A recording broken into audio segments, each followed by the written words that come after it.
I'm Elena Brown, 67, and for 30 years, I've endured the pitying glances and condescending smiles. My designer clothes were dismissed as knockoffs, my quiet demeanor mistaken for ignorance, my accent treated as a sign of lesser intelligence. At family gatherings, I watched my American-born children apologize for their poor immigrant mother, who cleaned houses to survive. Last Tuesday, my daughter-in-law Sarah announced she was graciously offering to buy my little house so I wouldn't be such a burden anymore. She laughed as she explained how they'd found me a nice little apartment in Chinatown, where I'd fit in better. What they didn't know was that their poor cleaning lady had been quietly building an empire. The revelation I was about to share would shatter every assumption they'd made about me and change our family forever. If you've ever felt invisible or underestimated, this story is for you. Sarah pulled out a manila folder with the practiced efficiency of someone who'd done this before. The way she spread the papers across my dining table, the same table where I'd served countless family meals, felt like a violation. Each document was neatly organized, color-coded tabs marking different sections of what she clearly considered a generous business proposition. "Now, Elena," she began, her voice taking on that particular tone people use when they think they're talking to someone who doesn't quite understand. "I've had the house appraised, and considering its age and the work it needs, I think $180,000 is more than fair." I looked down at the appraisal document. The house I'd purchased in 2001 for $340,000 was now worth at least $850,000 in today's market. The appraiser had somehow missed the complete renovation I'd done in 2018. The new roof, the updated electrical system, the refinished hardwood floors. Either Sarah had found the most incompetent appraiser in the city, or she'd specifically requested a lowball assessment. "This way," she continued, warming to her topic, "you won't have to worry about maintenance, property taxes, or any of those complicated things. You know how confusing financial matters can be when English isn't your first language." My son Michael nodded along, his face showing what he probably thought was compassionate concern. "Mom, Sarah's really thought this through. The apartment she found is perfect for you. It's in a building with other Chinese families, so you'll have people to talk to, and it's much smaller, so you won't have to clean as much." The assumption that I wanted to live surrounded only by other Chinese people, as if I couldn't function in the broader community I'd been part of for 3 decades, stung more than I expected. But it was Sarah's next comment that made my hands tremble slightly as I held the appraisal papers. "Plus, Elena, let's be realistic about your situation. You're getting older, and I know the cleaning work must be getting harder. This money will help you live comfortably for your remaining years without being such a financial burden on the family." Financial burden. The words hung in the air like smoke from a house fire. I thought about the down payment I'd provided for Michael's house money he believed came from his father's life insurance, but which had actually come from my carefully managed investment portfolio. I thought about Sarah's car payments, which I'd been covering for 2 years through anonymous cashier's checks sent to the dealership. I thought about their credit card debt, consolidated through a loan I'd arranged without their knowledge. "The apartment comes partially furnished," Sarah added, her voice brightening, as if she was offering me a wonderful gift.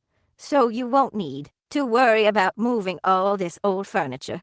We can donate most of it to charity, help other immigrant families who might need it." She gestured around my living room, taking in the hand-selected pieces I'd carefully chosen over the years. The antique Chinese chest that had cost me $15,000 at auction, the Persian rug worth more than most people's cars, the original oil painting by a local artist whose work now sold for 6 figures to her. It was all just the accumulated possessions of a poor old woman who wouldn't know quality if it hit her.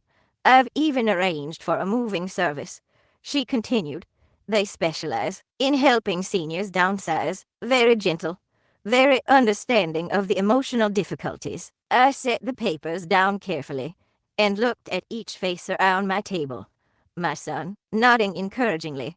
My daughter Lisa, who'd driven over to help Mom understand the paperwork. My grandson Tommy, playing on his phone, but occasionally looking up with the same expression of patient tolerance I'd seen on his parents' faces. They were all waiting for me to be grateful. The memory of that first day in America came flooding back as I sat there looking at Sarah's condescending smile. September 15, 1995. I was 37 years old, clutching the hands of my 6-year-old Michael and 4-year-old Lisa. As we stepped off the plane at LAX, everything I owned in the world fit into 2 suitcases and a canvas bag. My husband David had died in a car accident 3 months earlier, leaving me with nothing but debt and 2 children who barely understood why their father wasn't coming home. The insurance payout was enough to buy 3 plane tickets to America and cover our first month's rent in a studio apartment in Monterey Park. I remember the smell of that apartment mildew and cooking oil from the restaurant downstairs. The walls were thin enough that we could hear every conversation, every argument, every television program from our neighbors. Michael and Lisa slept on a mattress on the floor while I took the couch, staring at the ceiling and wondering if I'd made a terrible mistake. My English was functional, but heavily accented, learned from textbooks and British television shows that bore no resemblance to the rapid-fire American conversations I encountered daily. At the grocery store, I'd stand in the aisles reading labels, trying to understand the difference between products that looked identical. Cashiers would speak louder when they realized I was foreign, as if volume could bridge the language gap. The first job I found was at a small cleaning service run by a woman named Mrs. Rodriguez. She hired me despite my limited English because she said I had honest eyes and was willing to work for $8 an hour, $2 less than her other employees. I didn't complain. I couldn't afford to complain. Every morning at 5 a.m., I'd wake up, make breakfast for the children, walk them to school, then take 2 buses to meet the cleaning crew. We'd spend the day moving through suburban houses, scrubbing bathrooms, vacuuming carpets, dusting furniture. The work was physically demanding, but it was the emotional exhaustion that nearly broke me. The houses we cleaned were filled with casual wealth that seemed incomprehensible to me. Children's toys that cost more than my monthly rent, closets full of clothes with tags still attached, refrigerators stocked with food that would inevitably spoil before being consumed. The families barely acknowledged our presence, talking around us as if we were invisible. One afternoon, I was cleaning the home office of a tech executive when I overheard him on a phone call about stock options. He was complaining about his company's decision to give employees shares instead of cash bonuses, calling it funny money that would never amount to anything. After he left, I found myself staring at a discarded newspaper with stock prices, trying to understand what he'd been talking about. That evening, I stopped at the public library with Michael and Lisa. While they did their homework, I checked out books about investing and business. The librarian, a kind woman named Mrs. Patterson, noticed my interest and began setting aside financial magazines for me. She never made me feel stupid for asking questions about terms I didn't understand. The loneliness was overwhelming. In China, I'd been surrounded by family, friends, a community where I belonged. Here, I was just another foreign cleaning lady, visible only when I made mistakes. Other parents at school pickup would look through me, their conversations stopping. When I approached, I'd smile and nod, but the message was clear. I didn't belong in their world. Late at night, after the children were asleep, I'd sit at our tiny kitchen table with my English textbooks and library books, trying to build a bridge between the world I'd left behind and the one I was trying to enter. I'd write down new words, practice pronunciation, and study the mysterious world of American finance that seemed to hold the key to everything I couldn't yet understand. The worst part was watching my children absorb the subtle messages about our place in this new hierarchy. Michael, bright and observant, began correcting my English in front of others, Lisa stopped speaking Chinese altogether, claiming she'd forgotten it.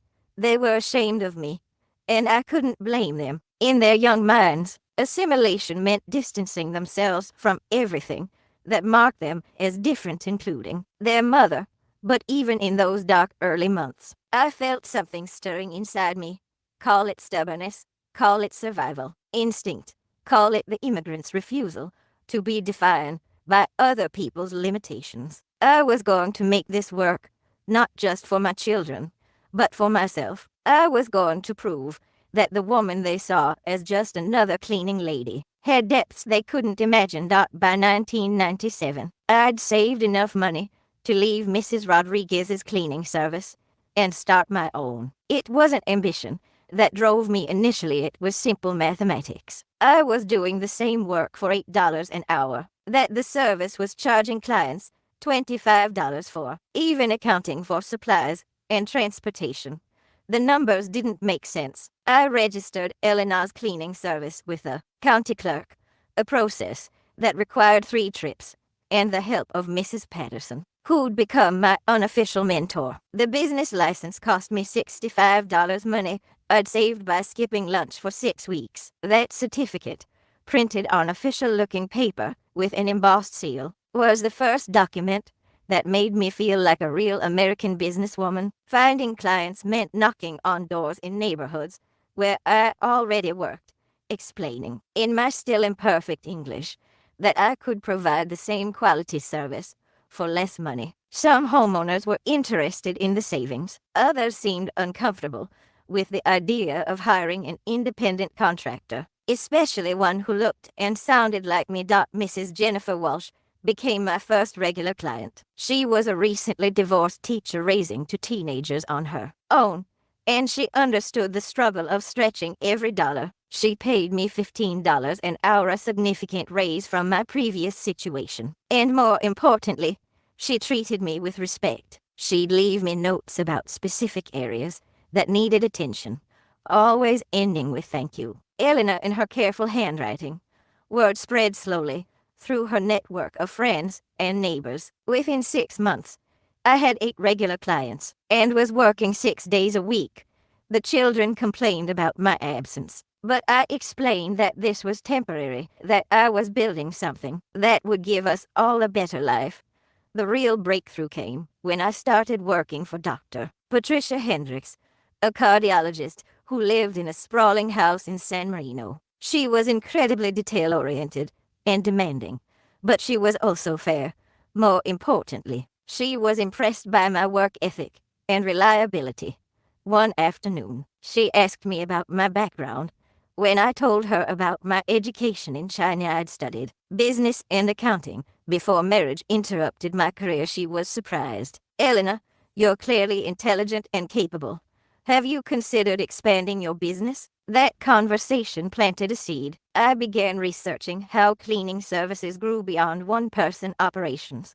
I learned about bonding and insurance, about hiring employees and managing schedules. I spent evenings at the library, reading business books and taking notes in my careful English. The decision to incorporate came after a minor accident at a client's house. I knocked over an expensive vase while dusting, and even though the client was understanding, I realized how vulnerable I was as a sole proprietor. With Mrs. Patterson's help, I filed the paperwork to become a limited liability company.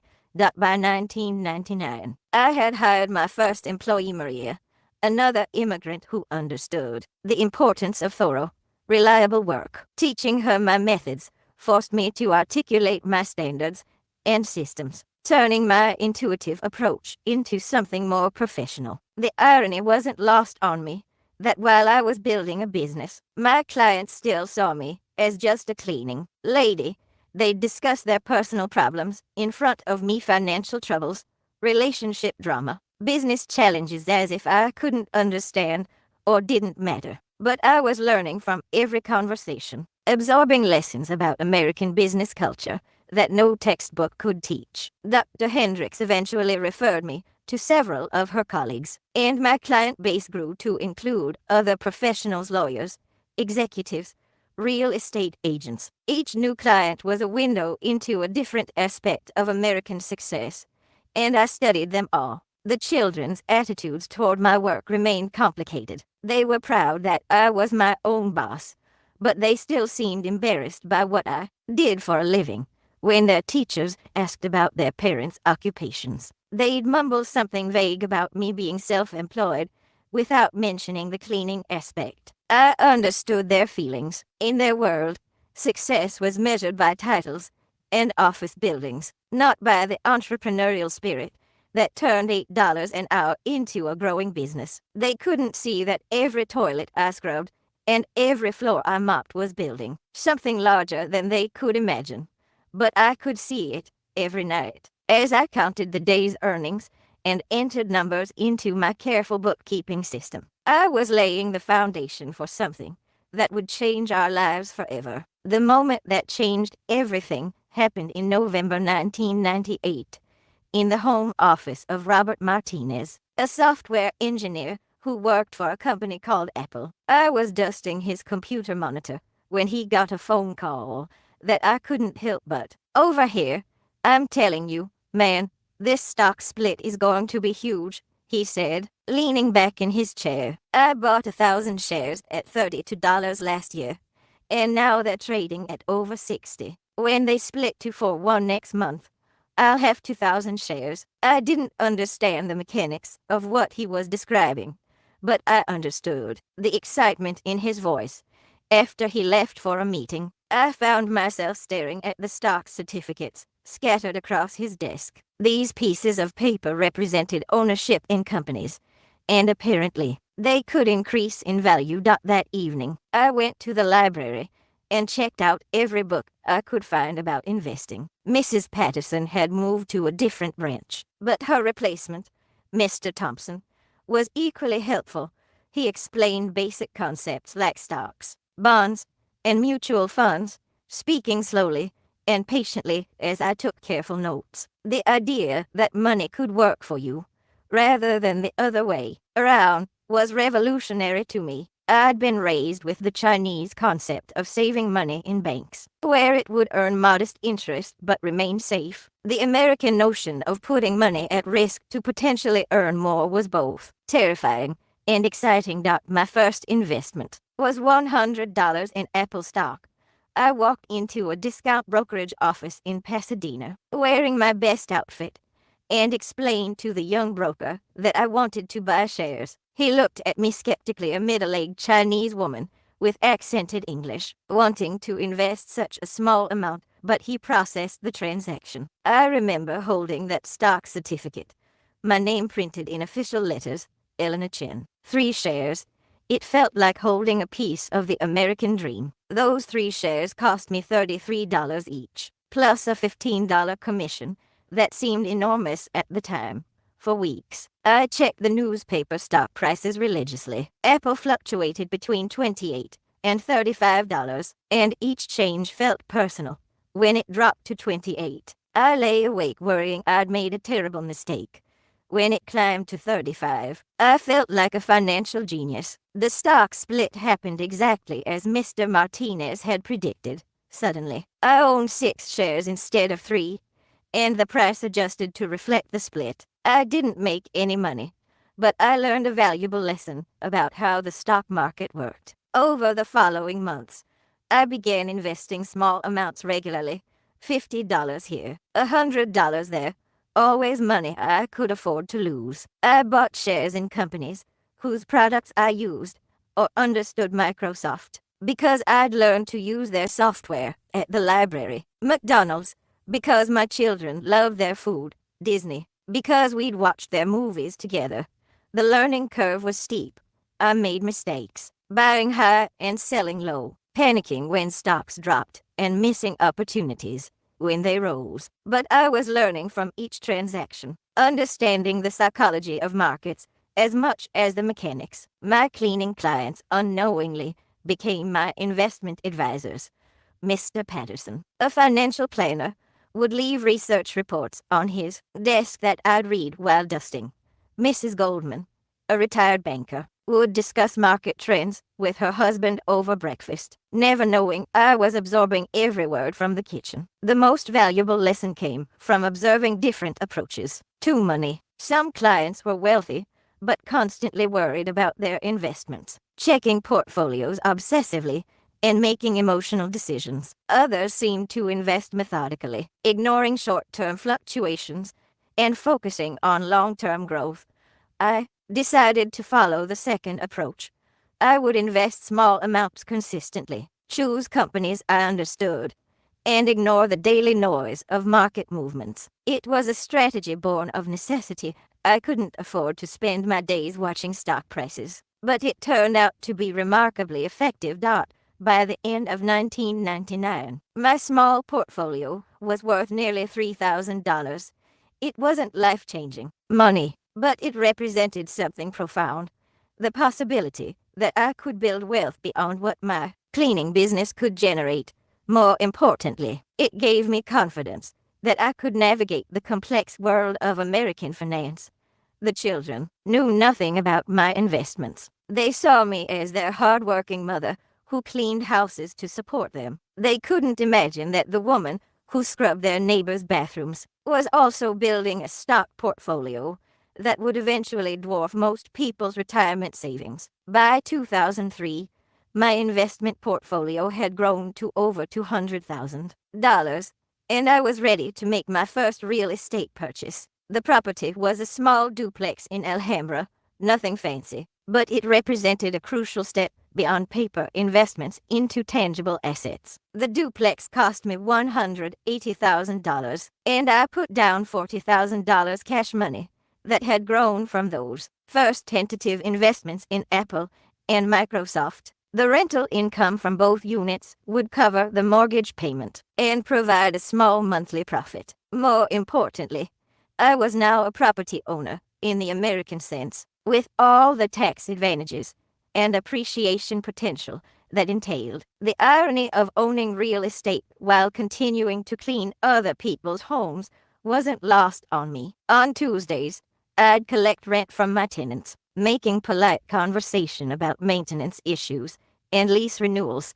On Wednesdays, I'd be on my hands and knees scrubbing someone else's bathroom floors. The contrast between these two roles created a strange psychological split that I learned to navigate carefully. My cleaning business had grown to include 4 employees, and we were servicing over 30 regular clients. I'd moved beyond hands-on cleaning to managing schedules, handling client relationships, and dealing with the administrative aspects of running a service business. Yet I continued to work alongside my employees several days a week, partly because I enjoyed the work and partly because I needed to maintain the image of Elena, the cleaning lady. The image was important because it allowed me to remain invisible in the most valuable way. Wealthy clients continued to discuss their finances, business deals, and investment strategies in front of me, never imagining that their cleaning lady was absorbing every word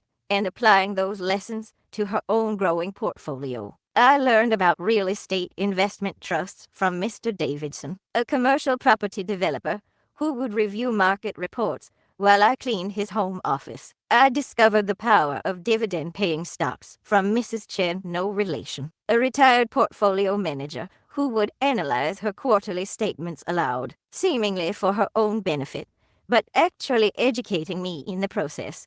The psychological burden of maintaining this double life was significant.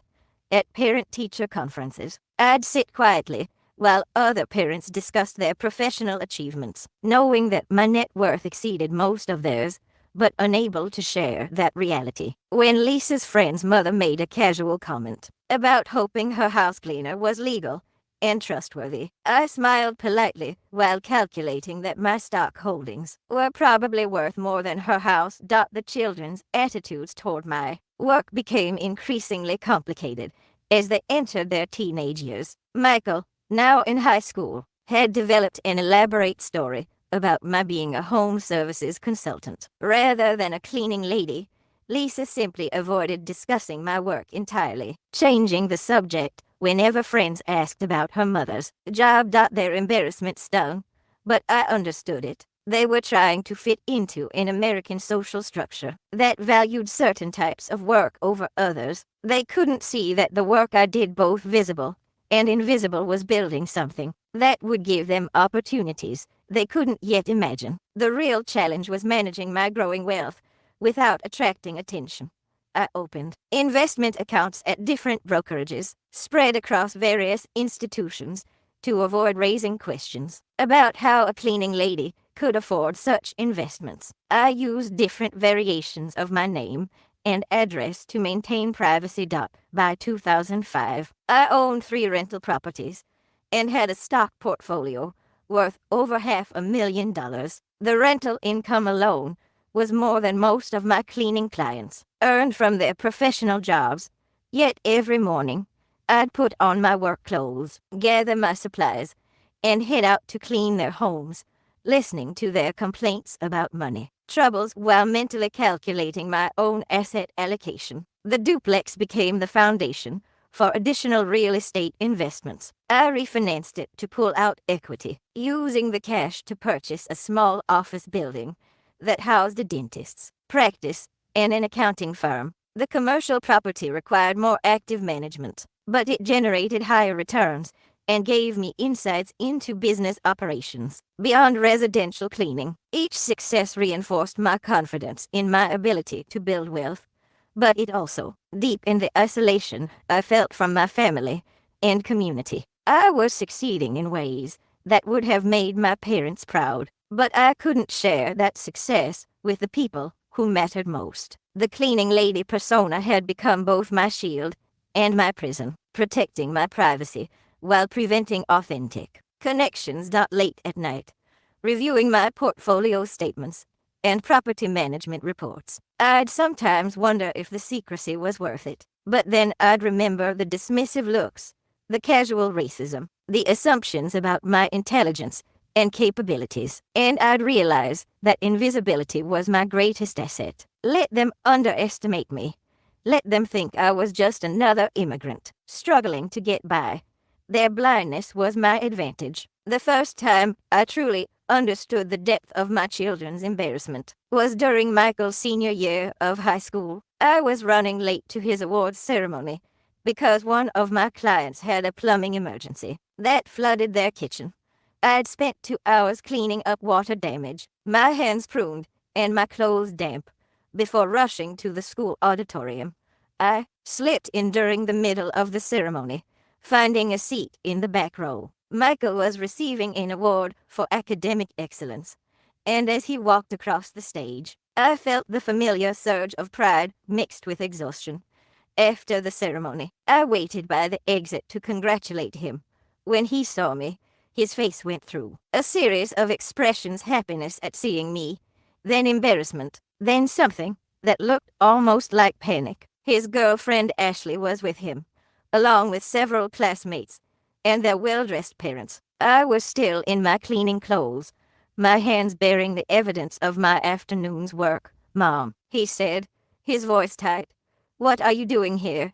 The question stung. I was there because my son was being honored, because I was proud of him, because despite working 12-hour days, I wouldn't miss celebrating his achievement. But his tone suggested I'd committed some social transgression by showing up. "I wanted to see you receive your award," I said quietly, suddenly aware of how I must look compared to the other parents in their business attire and evening wear. Ashley smiled politely, but I caught her taking in my appearance with barely concealed curiosity. One of Michael's classmates whispered something to his mother, who glanced at me with a mixture of pity and uncomfortable recognition, the look people give when they realize they're face to face with someone who cleans their toilets.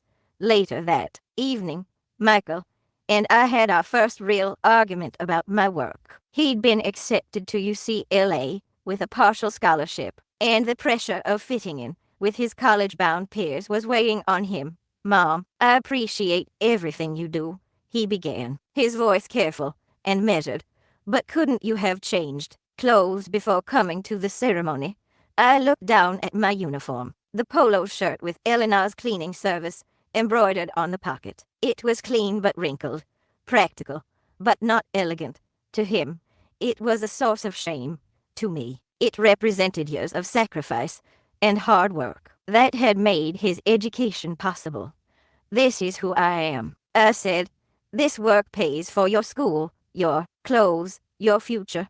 I know, and I'm grateful, he replied. But other parents are doctors and lawyers and executives. When people ask what my mom does, I don't know what to say. The conversation revealed something I'd been trying to ignore. My children had absorbed the societal message that manual labor, regardless of how entrepreneurial or profitable, was somehow lesser than white-collar work. They couldn't see that their mother was running a successful business, managing employees, handling complex client relationships, and building wealth. They only saw the cleaning supplies and the uniform. Lisa's embarrassment manifested differently, but was equally painful. She'd stopped bringing friends home years earlier, claiming our house was too small or too boring.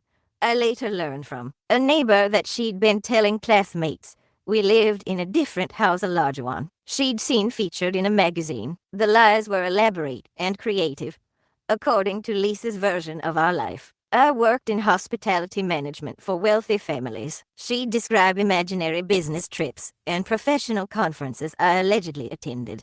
When pressed for details, she'd claim I was too modest to discuss my success. Part of me was impressed by her creativity, but mostly I was heartbroken. My daughter felt the need to invent an entirely different mother because the real one wasn't acceptable to her social circle. The worst moment came during Lisa's sophomore year, when she needed me to drive her to a friend's birthday party. The birthday girl's family lived in one of the neighborhoods where I worked, and as we pulled up to the house, I realized it belonged to the Hendersons' clients I'd been cleaning for twice a month. For 3 years, Lisa didn't know this, of course. As we walked to the front door, I felt a familiar dread. Mrs. Henderson answered, her face showing polite confusion before recognition dawned. "Elena," she said, clearly trying to process why her cleaning lady was at her daughter's birthday party. Lisa looked between us, her face slowly registering the truth. I introduced her as my daughter, explaining that she was friends with their daughter Emma. Mrs. Henderson was gracious, inviting Lisa in and treating the situation with as much normalcy as possible. But the damage was done. During the car ride home, Lisa was silent for 20 minutes before finally exploding. "How could you not tell me?" she demanded. "Do you know how humiliating this is? Emma's mom is going to tell everyone that my mother is their cleaning lady." I tried to explain that there was no shame in honest work, that I was proud of what I'd built, that my success had given us opportunities other families couldn't afford. But she wasn't hearing any of it. In her 15-year-old mind, I'd betrayed her by being exactly who I was. That night, I sat in my home office reviewing my investment statements. My portfolio was approaching $1 million, and I owned 4 properties generating substantial monthly income. I was probably wealthier than most of the parents my children so desperately wanted to impress, but I couldn't share that truth without destroying the careful fiction that protected both my privacy and my business relationships. The isolation was crushing. I was succeeding beyond my wildest dreams, but the people I loved most saw only my failures to meet their expectations of respectability. The moment my investment portfolio crossed the $1 million threshold was both thrilling and surreal. It happened on a Tuesday morning in March 2007, when I checked my account balances before heading out to clean the Patterson house. The combination of stock appreciation, dividend reinvestment, and rental property equity had pushed my net worth to $1,034,000. I stared at the computer screen for a full minute, reading the numbers over and over again.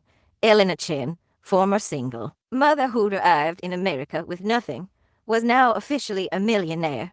Yet in 3 hours, I'd be scrubbing toilets and mopping floors, maintaining the persona that had become both my protection and my prison.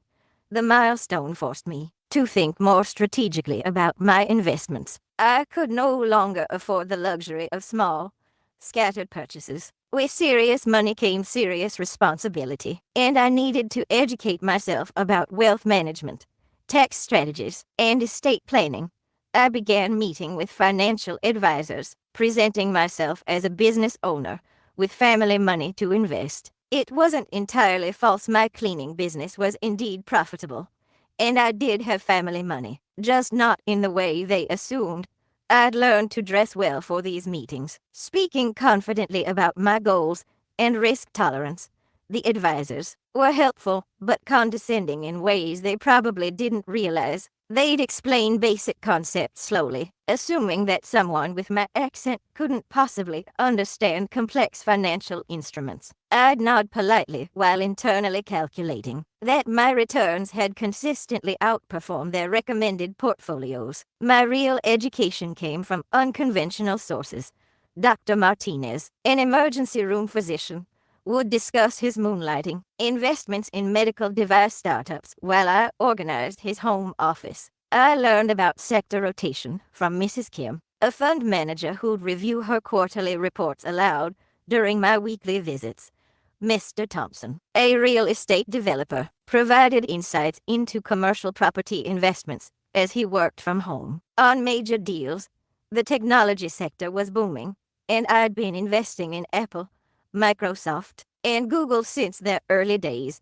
But I also diversified into healthcare, energy, and international markets. I bought shares in companies I encountered through my cleaning work: the pharmaceutical company, whose executive praised their new drug pipeline; the retail chain, whose regional manager discussed expansion plans; the manufacturing firm whose CEO was optimistic about overseas growth. Real estate remained my most significant investment category. By 2008, I owned 7 properties across Los Angeles County, including 3 commercial buildings and 4 residential units. The rental income alone exceeded $40,000 per month, more than most people earned in a year.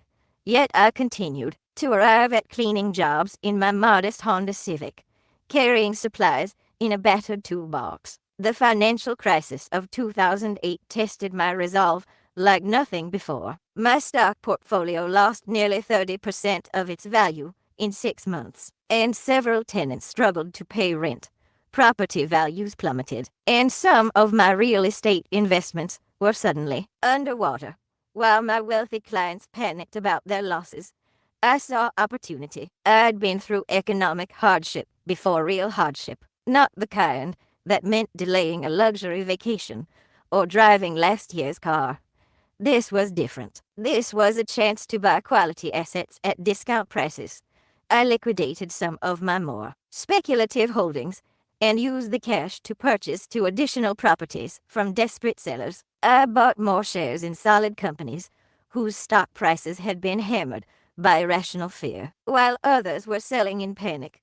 I was buying methodically, confident that quality investments would recover over time. The strategy required nerves of steel and absolute faith in my analysis. There were nights when I'd wake up in a cold sweat, wondering if I'd made catastrophic mistakes. But I'd learned to separate emotion from investment decisions, to think in decades rather than months. My cleaning clients provided a real-time education in panic psychology. I watched wealthy, educated people make terrible financial decisions based on fear and media hysteria. They'd sell stocks at the bottom of the market, then complain about their losses, while I quietly added to my positions in the same companies.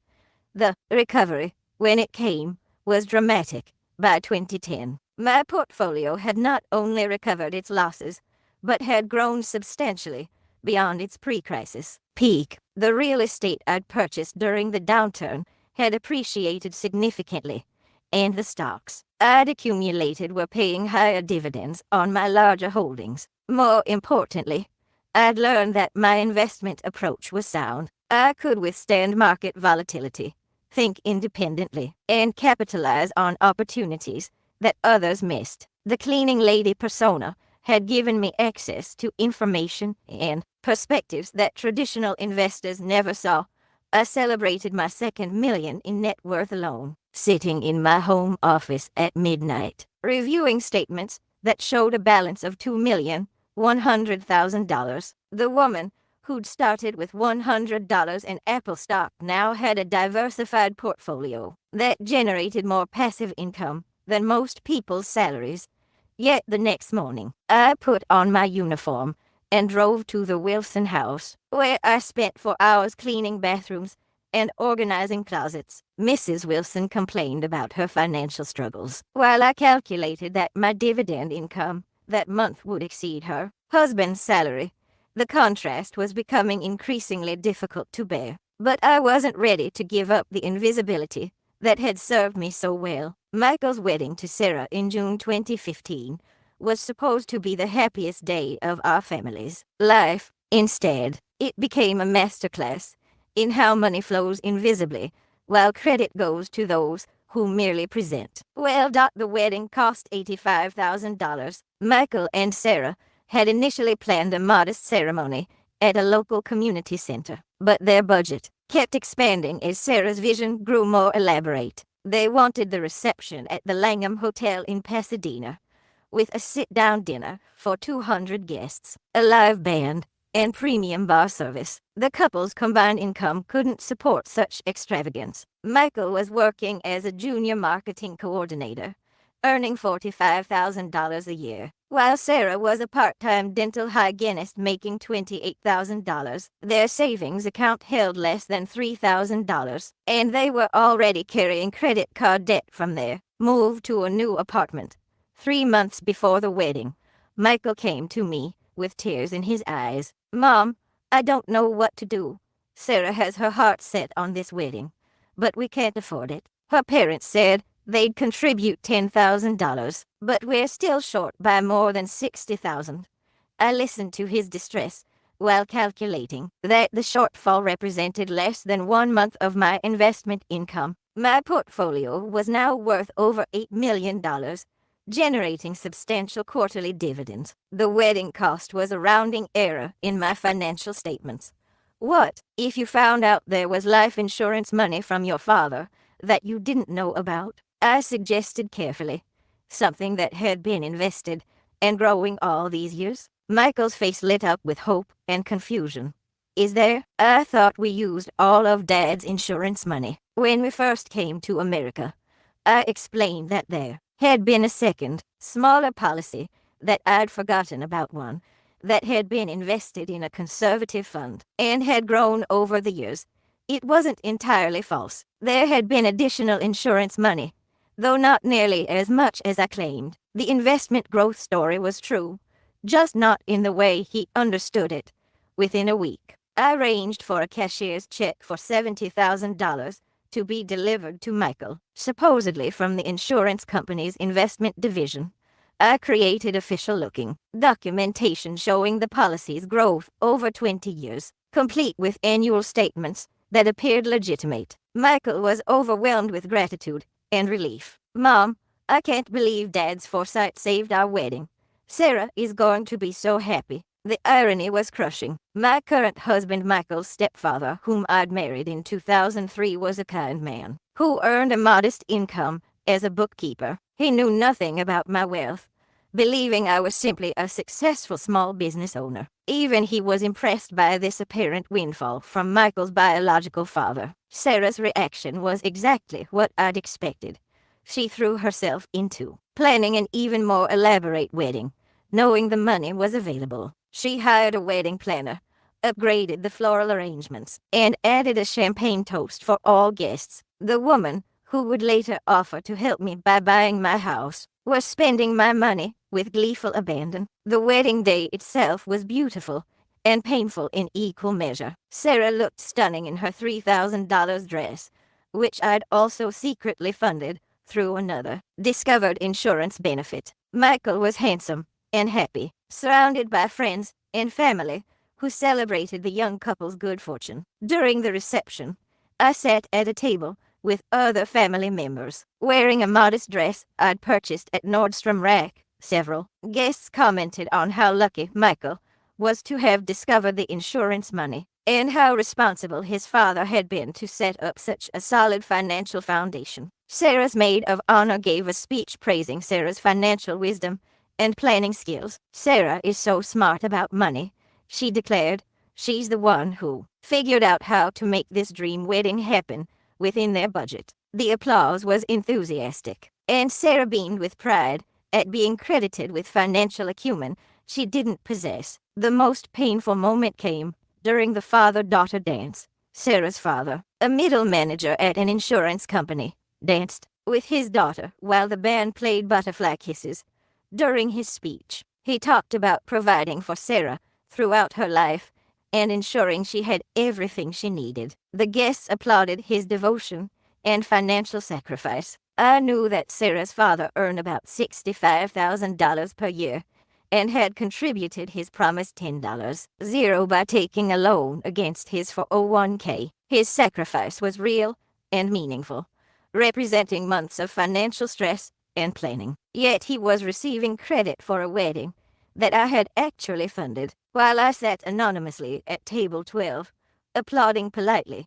When Michael gave his groom's speech, he thanked his father's memory for the foresight and love that had made the wedding possible. He spoke movingly about how his father continued to provide for the family, even years after his death. The emotion in his voice was genuine, and I felt tears streaming down my face, not from happiness, but from the profound loneliness of being invisible at my own son's wedding.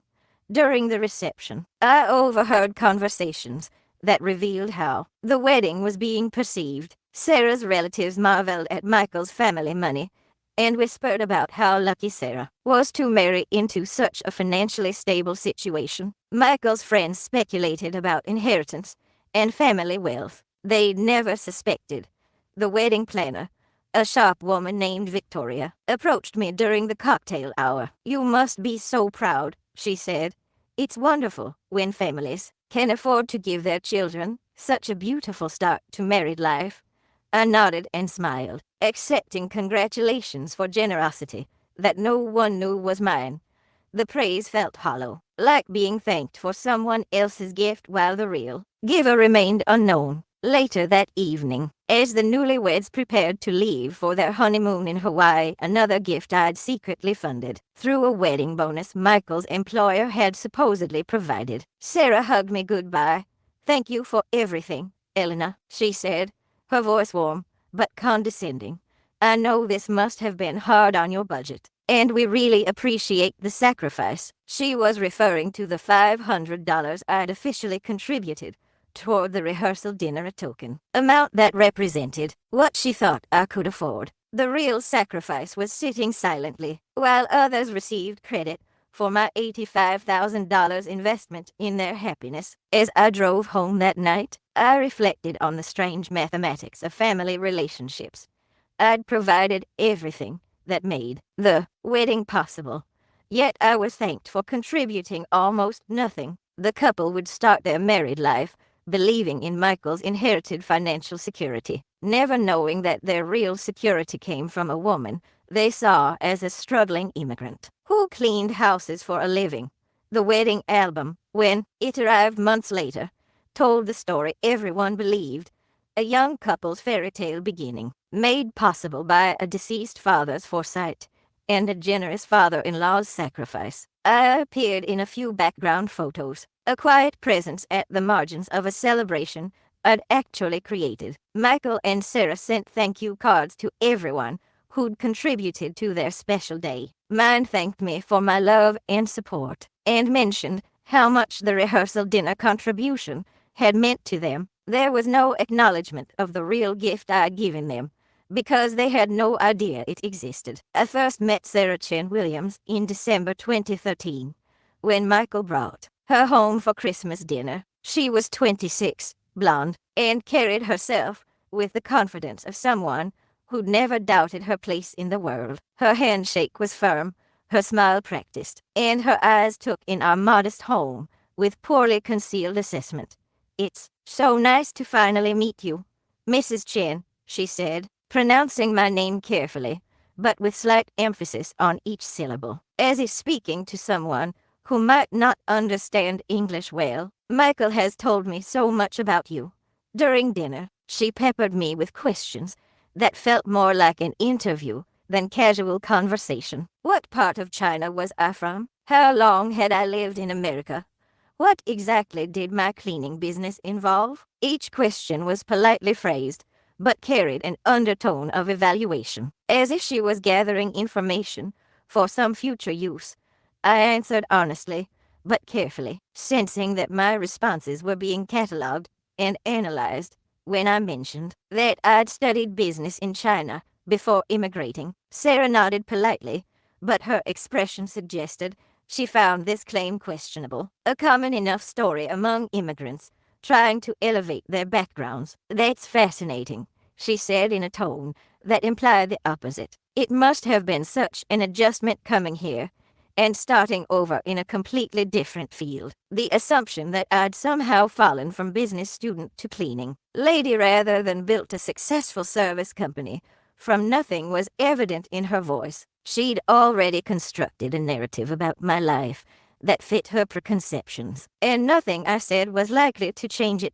After dinner, I noticed Sarah examining the artwork in our living room with curious intensity. She paused before a small oil painting I'd purchased from a local artist whose work I'd admired, running her finger along the frame as if checking for authenticity marks.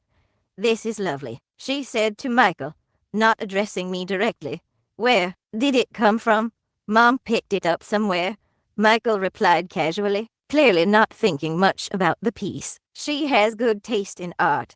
Sarah smiled and nodded, but I caught her glance toward the signature in the corner.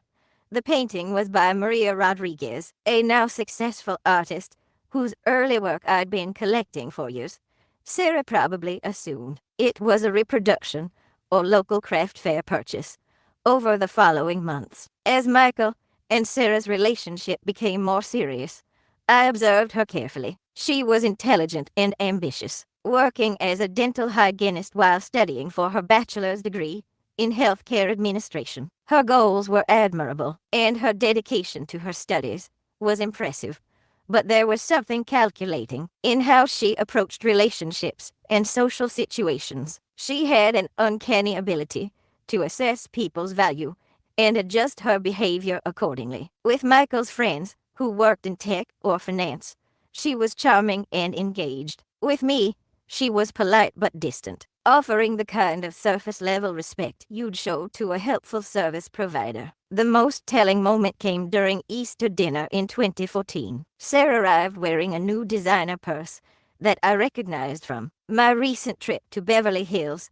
It was a $2,400 handbag, well beyond what someone earning $28,000 per year could reasonably afford. When Lisa complimented the bag, Sarah launched into a story about saving for months and finding it on sale at an outlet store. The details were elaborate and specific to specific, I thought, for someone simply describing a fortunate shopping trip.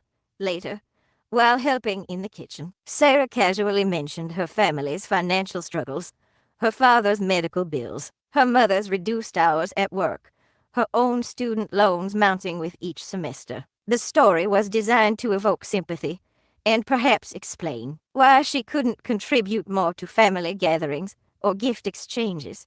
Yet she carried that expensive handbag and wore designer shoes that cost more than most people's monthly car payments. The contradiction suggested either hidden financial resources or a willingness to prioritize appearance over financial responsibility. I began to notice other inconsistencies.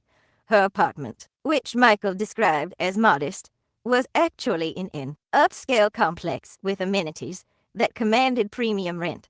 Her car was a late-model BMW, which she claimed to be leasing at a special rate through a family connection. Her clothes, while not obviously designer, were consistently high-quality pieces that required a substantial wardrobe budget. The pattern that emerged was of someone who presented herself as financially struggling while maintaining a lifestyle that suggested otherwise. She was either lying about her circumstances or had access to money she wasn't acknowledging. Neither possibility spoke well of her character. Most concerning was how she spoke about Michael's future. She had elaborate plans for their life together, a larger apartment, vacation trips, a wedding that would make a statement.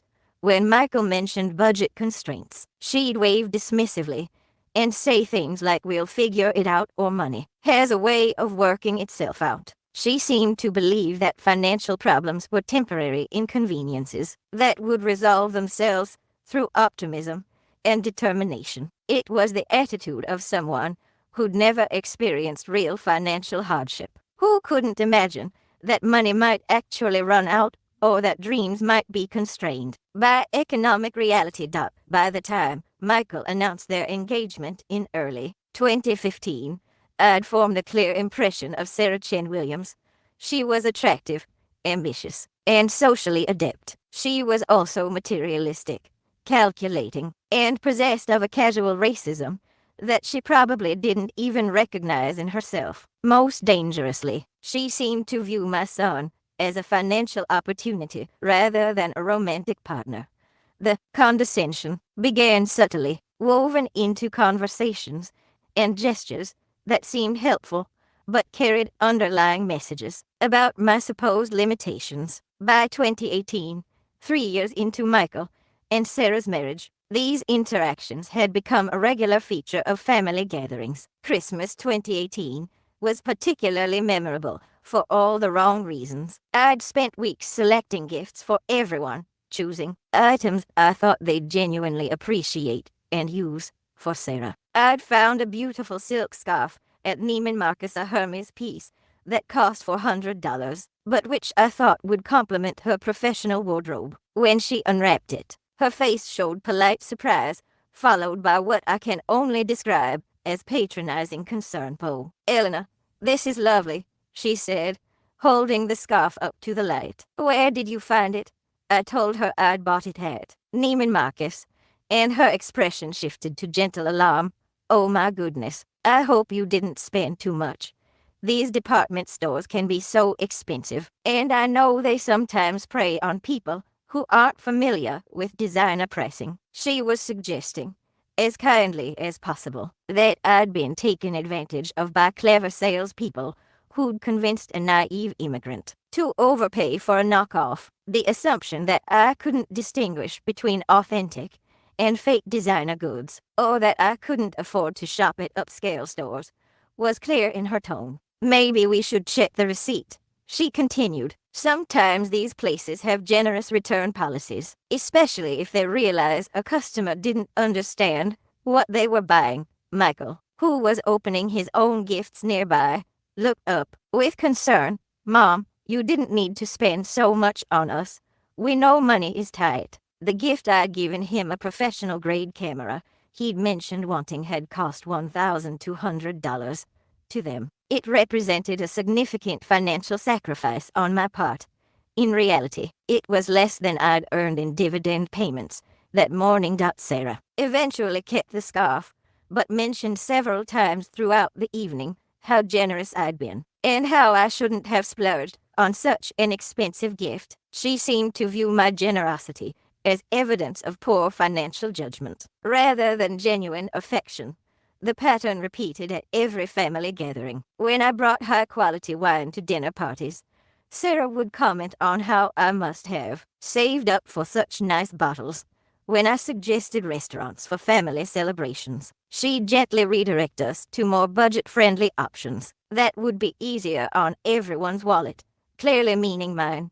The most infuriating incidents involved her attempts to educate me about financial matters. During one particularly condescending conversation, she explained the importance of having a retirement fund, speaking slowly and using simple terms as if discussing complex concepts with a child. "Elena, I know you work so hard, but you need to think about the future," she said while we cleaned up after Sunday dinner. "Social Security won't be enough to live on, and I worry that you haven't been able to save much with the cleaning business." She went on to explain basic concepts like compound interest and tax-advantaged retirement accounts, clearly believing she was providing valuable education to someone who'd never heard of such things. Meanwhile, my retirement portfolio alone was worth more than most people accumulated in their entire working lives.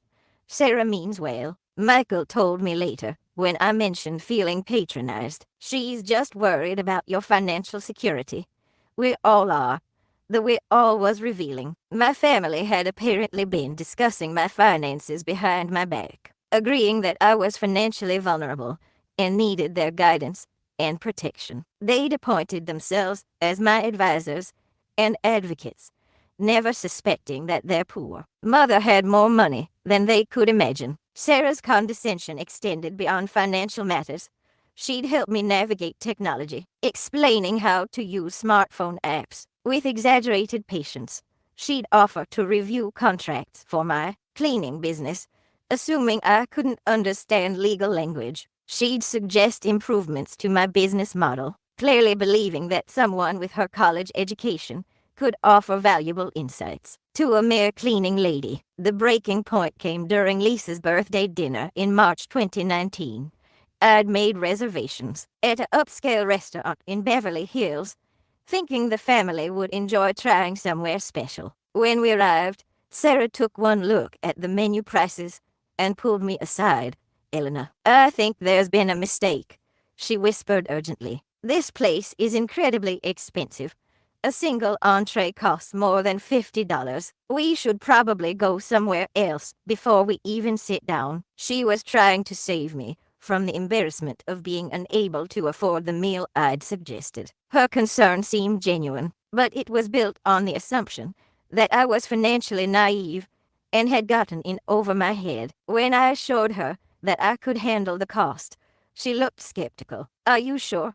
Because Michael and I would be happy to split the bill. We don't want you to struggle with this." The offer to help with a meal I'd invited them to was the final straw. I was tired of being treated like a charity case by people I was secretly supporting. I was exhausted by their assumption that their financial superior needed their protection and guidance. But I smiled and thanked her for her concern, because I wasn't ready to shatter the illusion that had protected my privacy for so many years. Not yet, but the patience I'd cultivated over decades was wearing thin, and I could feel something fundamental shifting in how I viewed these relationships. By 2020, my financial empire had grown far beyond what most people could comprehend. Yet, I continued to live as if I were still the struggling immigrant cleaning lady my family believed me to be. The carefully constructed facade had become both my greatest achievement and my heaviest burden. My real estate portfolio now included 15 properties across 3 states: California, Nevada, and Arizona. The California holdings alone were worth over $12 million, anchored by a small office complex in Burbank that housed 3 medical practices and generated $45,000 in monthly rental income. In Nevada, I owned 2 apartment buildings in Henderson that benefited from Las Vegas's growing population. The Arizona properties were mostly single-family homes in Phoenix suburbs, purchased during the post-recession recovery, when prices were still depressed. Each property was held through a different limited liability company, with names that bore no obvious connection to Elena Chen or my cleaning business. Desert Vista Holdings LLC owned the Phoenix properties. Pacific Rim Investments managed the Nevada apartments. Golden State Properties held the California commercial real estate. The structure was complex enough to obscure ownership while legitimate enough to satisfy tax authorities and lending institutions. My stock portfolio had evolved from those early, tentative purchases of Apple and Microsoft into a sophisticated collection worth over $25 million. I owned significant positions in technology companies that had grown exponentially: Amazon, Google, Facebook, Tesla, but I'd also diversified into healthcare, energy, international markets, and emerging sectors like cybersecurity and renewable energy. The pharmaceutical holdings were particularly lucrative. Over the years, I'd overheard countless conversations between my medical clients about promising new drugs, regulatory approvals, and merger opportunities. Dr. Patterson's casual mention of a breakthrough cancer treatment had led me to invest in a small biotech company 3 years before it was acquired by Pfizer for 6 times my purchase price. My investment strategy had become increasingly sophisticated. I employed 4 different financial advisors, each managing a portion of my assets and believing they were working with a successful business owner who'd inherited some family money. None of them knew the full extent of my wealth or the fact that their modest client was actually wealthier than most of their high net worth customers. The quarterly meetings with these advisors were exercises in careful performance. I'd arrive in business casual attire, driving my reliable Honda Civic, and discuss my portfolio with the measured concern of someone whose life savings were at stake. They'd congratulate me on my sensible investment choices and modest returns, never realizing they were speaking to someone whose net worth exceeded $50 million. Managing this wealth required its own infrastructure.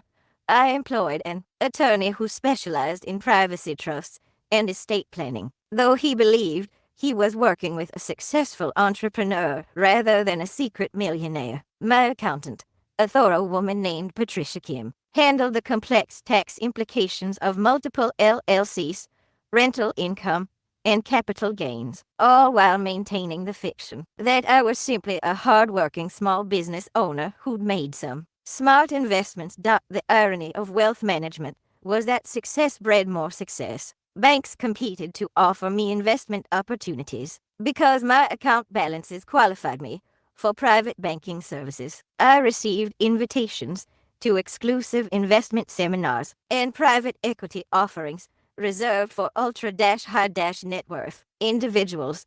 Yet I'd arrive at these events having taken public transportation, carrying my paperwork in a canvas bag that had seen better days. The cleaning business continued to serve as my perfect cover. Elena's cleaning service now employed 12 people and serviced over 60 regular clients. The business generated about $200 in annual profit, a respectable small business income that explained my comfortable, but not lavish lifestyle. What it didn't explain was how someone earning that amount could afford to make cash offers on multi-million-dollar properties or invest hundreds of thousands of dollars in the stock market. The answer, according to my carefully crafted story, was inheritance and good fortune. I'd supposedly inherited some money from distant relatives in China, received a small settlement from an old insurance claim, and benefited from early investments that had appreciated beyond expectations. The story was plausible enough to satisfy casual inquiry, without being impressive enough to attract unwanted attention. Living this double life required constant vigilance. I maintained separate phone numbers for my investment activities and real estate dealings. Important financial documents were delivered to a private mailbox rather than my home address. When signing legal papers for property purchases, I'd meet attorneys at their offices, arriving and leaving in ways that didn't connect to my cleaning lady persona. The emotional toll was significant.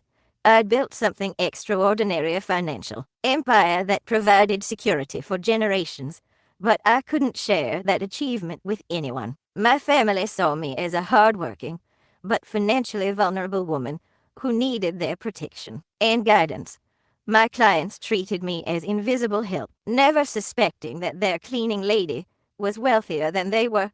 Some evenings, after reviewing portfolio statements that showed 8-figure account balances, I'd look around my modest home and wonder if the secret was worth keeping. I lived well, but not extravagantly, driving a car that was reliable but unremarkable, wearing clothes that were comfortable but not designer, living in a house that was nice but not impressive. The wealth I'd accumulated was largely theoretical numbers on statements rather than improvements to my daily life. I could afford anything I wanted, but couldn't buy it without raising questions I wasn't prepared to answer. I was rich in assets, but poor in the freedom to enjoy them openly. Yet the empire continued to grow, fed by rental income, dividend payments, and capital appreciation that compounded month after month. My net worth was approaching $60 million, a figure so large that even I sometimes had trouble comprehending it. I was no longer just wealthy, I was entering the ranks of the truly rich, the people whose money worked so hard that they could live lavishly without ever touching the principal. But I remained Elena the cleaning lady, arriving at work each morning with my supplies and equipment, maintaining the fiction that had protected and imprisoned me for over 2 decades. The words that finally shattered my composure came during what should have been a celebration. It was September 2021, and we'd gathered at Michael and Sarah's house for Lisa's promotion announcement. My daughter had just been made a senior marketing manager at her firm, an achievement she'd worked toward for 3 years. I arrived with a bottle of Champagne Dom Perignon that I'd selected carefully for the occasion. It wasn't an impulsive purchase. I'd wanted to mark Lisa's success with something special, something that reflected how proud I was of her accomplishment. Sarah accepted the bottle with her usual polite smile, but I watched her eyes widen slightly as she read the label. Dom Perignon wasn't sold at grocery stores, and it cost more than $200 a bottle. I could see her mental calculations working, trying to reconcile this expensive gift with her image of my financial limitations. Elena, this is incredibly generous, she said, but her tone carried concern rather than gratitude. Are you sure you can afford this? I mean, with everything going on economically, maybe you should be saving your money instead of spending it on us. The implication was clear. I was being financially irresponsible, spending money I couldn't afford on unnecessary luxuries. In her mind, she was looking out for my best interests, protecting me from my own poor judgment. Lisa looked uncomfortable. Mom, you really didn't need to bring anything expensive. We would have been happy with whatever you chose. I assured them that I was fine, that I'd wanted to celebrate Lisa's achievement with something special. But Sarah wasn't satisfied with that explanation. As we moved into the living room, she continued her gentle interrogation. I've been meaning to talk to you about your financial planning, she said, settling into her role as family financial advisor. Michael and I have been discussing it, and we're worried that you're not preparing adequately for retirement. At your age, you really need to be more conservative with your spending. The conversation that followed was a masterclass in condescension disguised as concern. Sarah explained that people my age needed to think about healthcare costs, inflation, and the possibility that I might not be able to work much longer. She suggested that I consider downsizing my house, reducing my expenses, and focusing on building a retirement nest egg. The truth is, Elena, she said, her voice taking on the patient tone of someone explaining complicated concepts to a child. You're living paycheck to paycheck. The cleaning business is fine for now.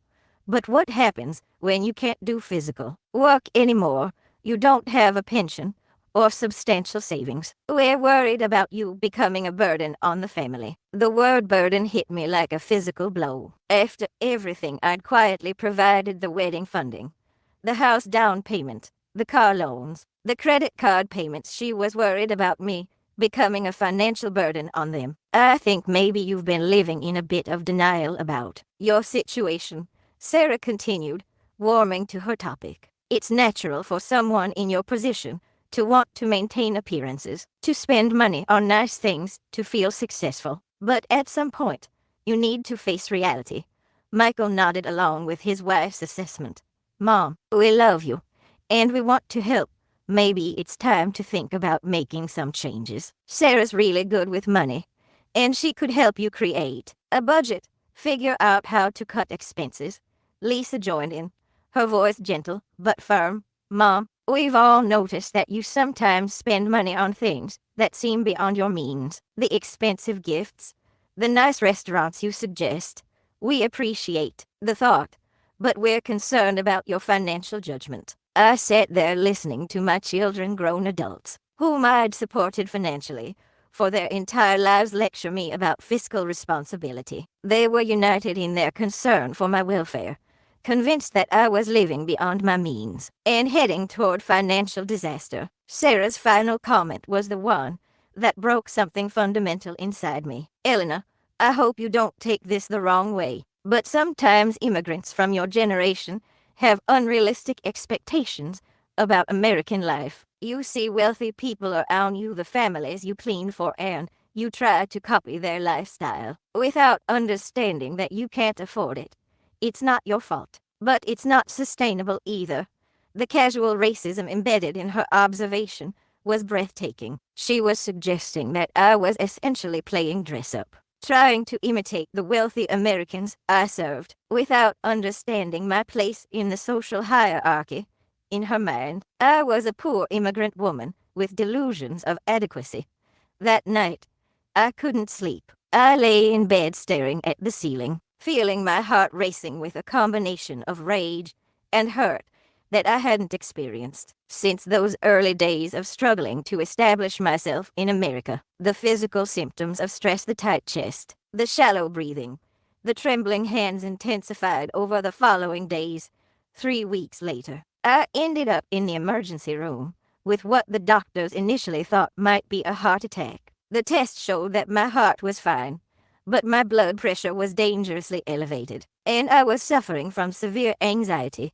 The attending physician, Dr. Rodriguez, prescribed rest and stress reduction, warning me that chronic stress could lead to serious health complications. As I lay in that hospital bed, wearing a gown that made me feel vulnerable and small, I realized that the secret I'd maintained for over 2 decades was literally killing me. The stress of being invisible, of being dismissed and condescended to by my own family, had manifested in physical symptoms that could no longer be ignored. The hospital bracelet on my wrist bore my name and birth date, basic information that identified me as Elena Chen, a 67-year-old woman admitted for stress-related symptoms. What it didn't show was that the patient was worth over $50 million, owned properties across 3 states, and had been financially supporting the family members who just finished lecturing her about fiscal responsibility.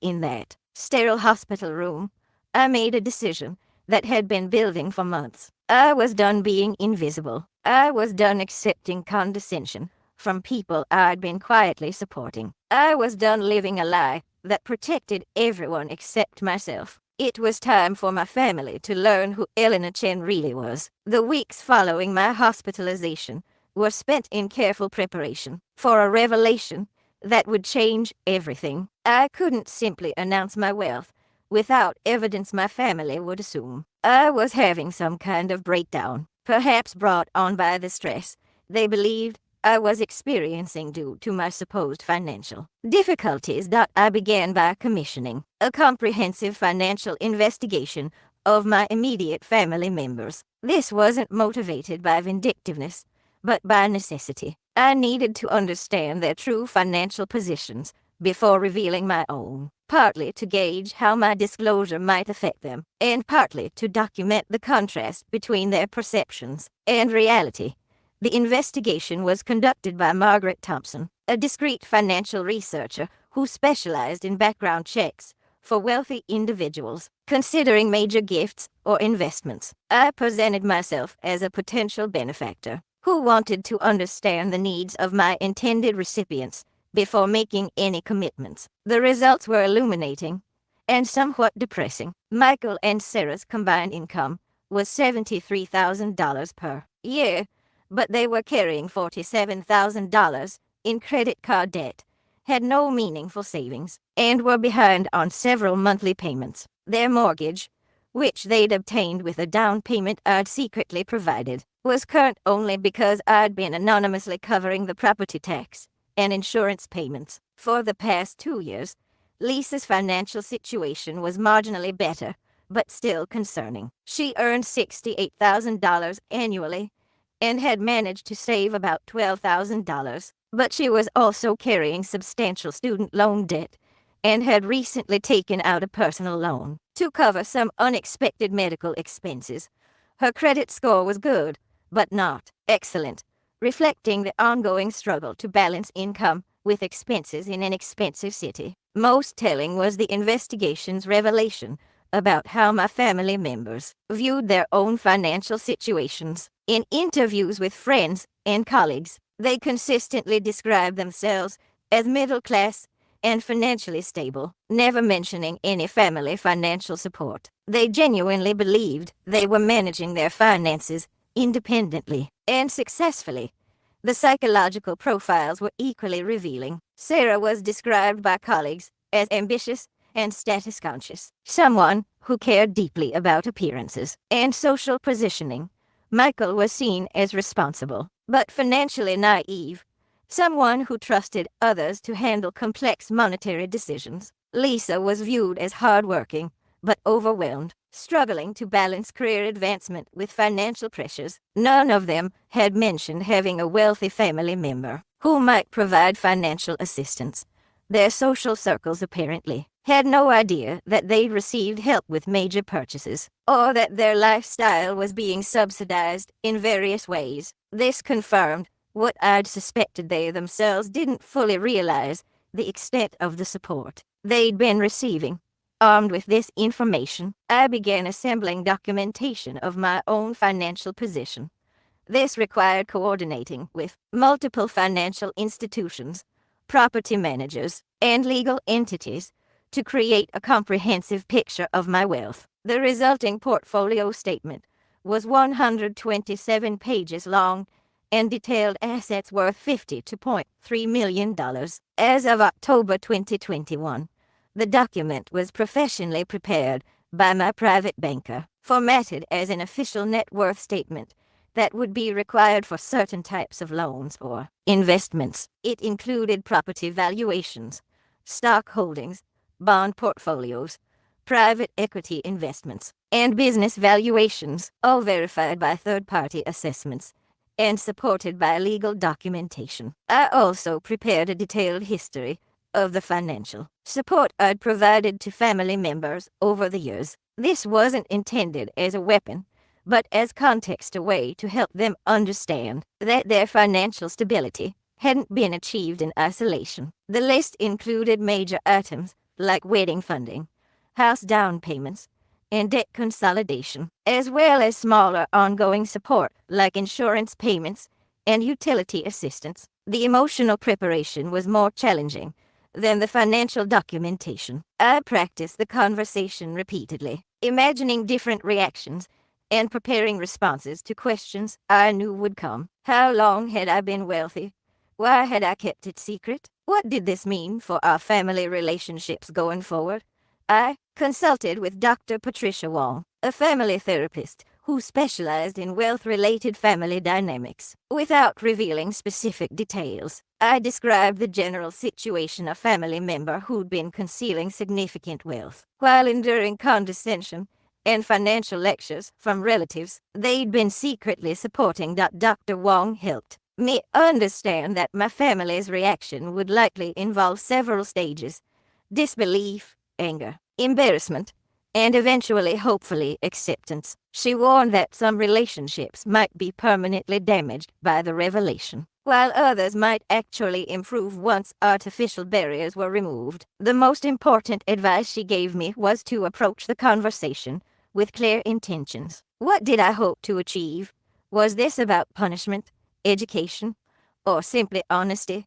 My answer, after considerable reflection, was that I wanted authentic relationships based on truth rather than artificial ones based on misperception. I spent considerable time refining my approach. The revelation needed to be clear and undeniable, but not deliberately humiliating. I wanted to educate my family about their assumptions and prejudices without destroying their self-respect entirely. Most importantly, I wanted to establish new ground rules for our relationships that didn't require me to hide who I was or accept condescension about my supposed limitations.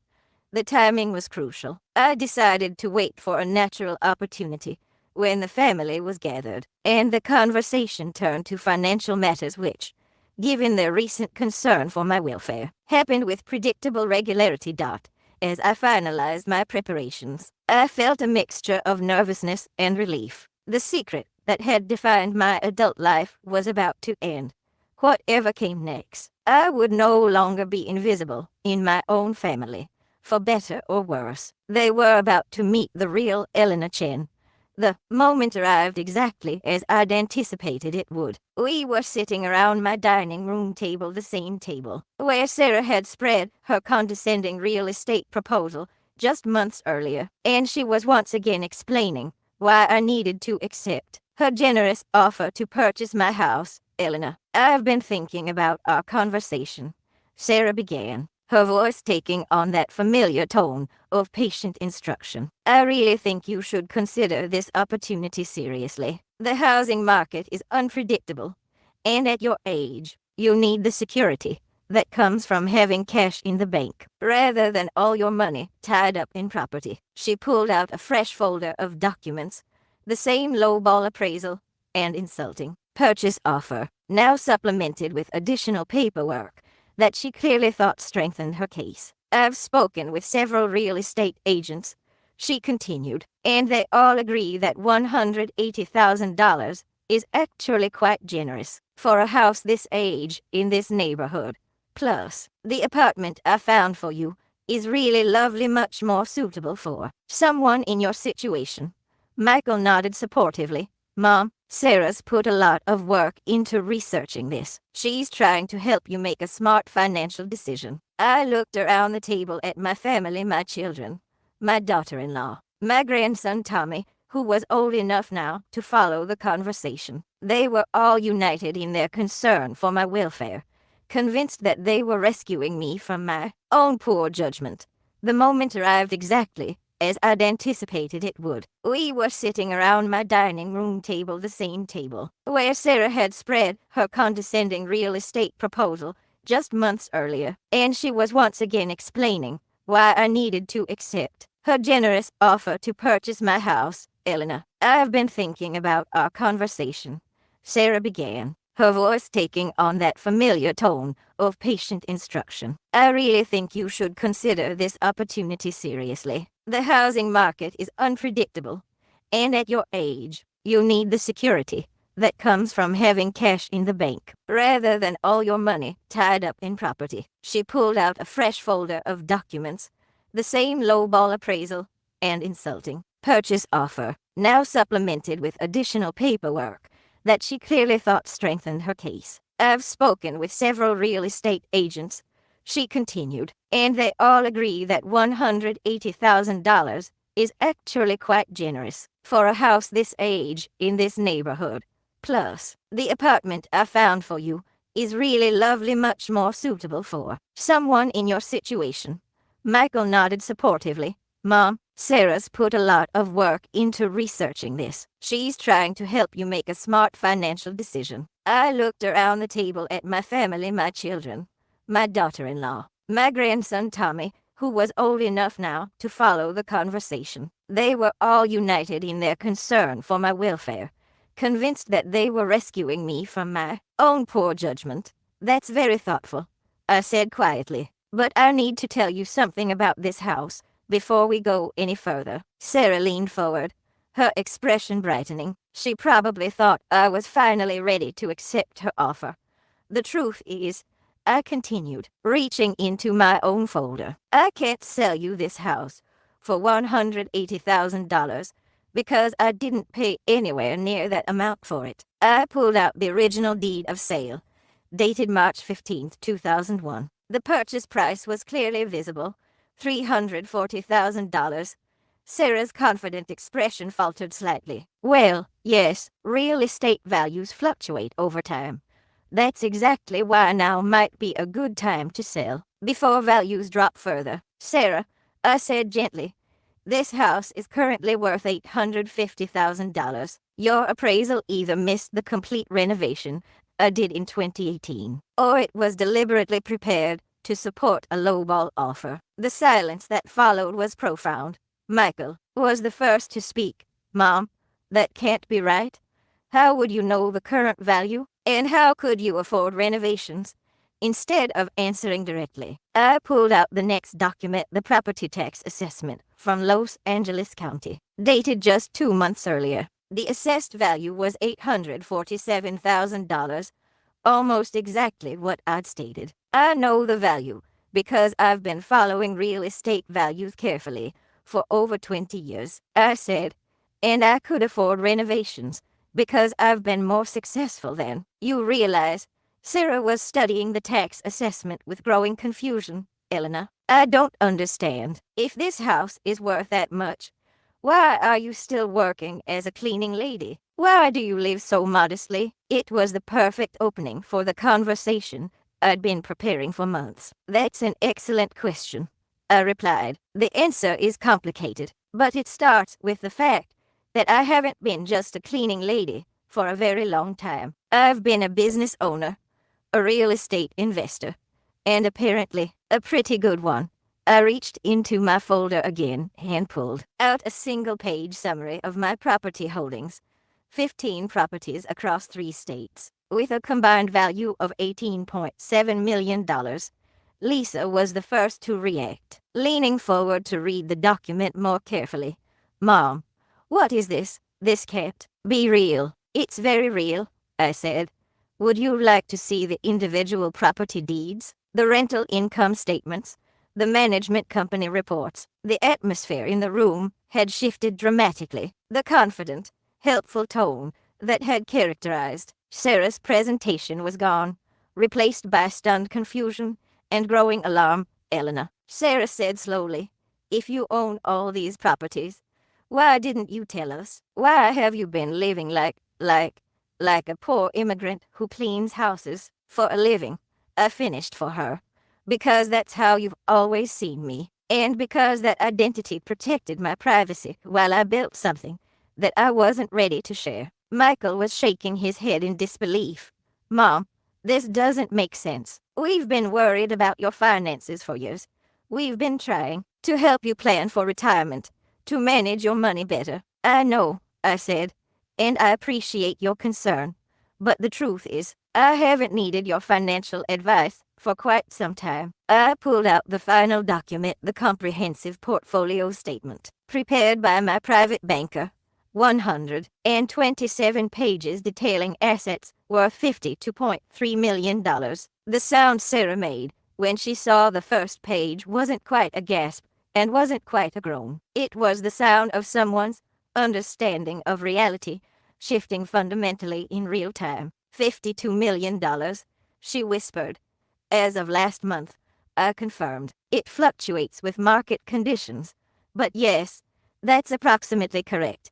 The silence stretched for nearly a minute. Tommy, who'd been playing on his phone during most of the adult conversation, looked up and asked the question everyone was thinking, but nobody wanted to voice. Grandma, are you rich? I smiled at him, the first genuine smile I'd felt in months. Yes, Tommy, Grandma is very, very rich. The questions came in a flood once the initial shock wore off.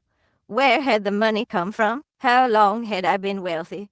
Why had I kept it secret? Each answer I provided seemed to generate 3 more questions. As my family struggled to reconcile the woman they thought they knew with the financial reality I was revealing, I started investing in 1998.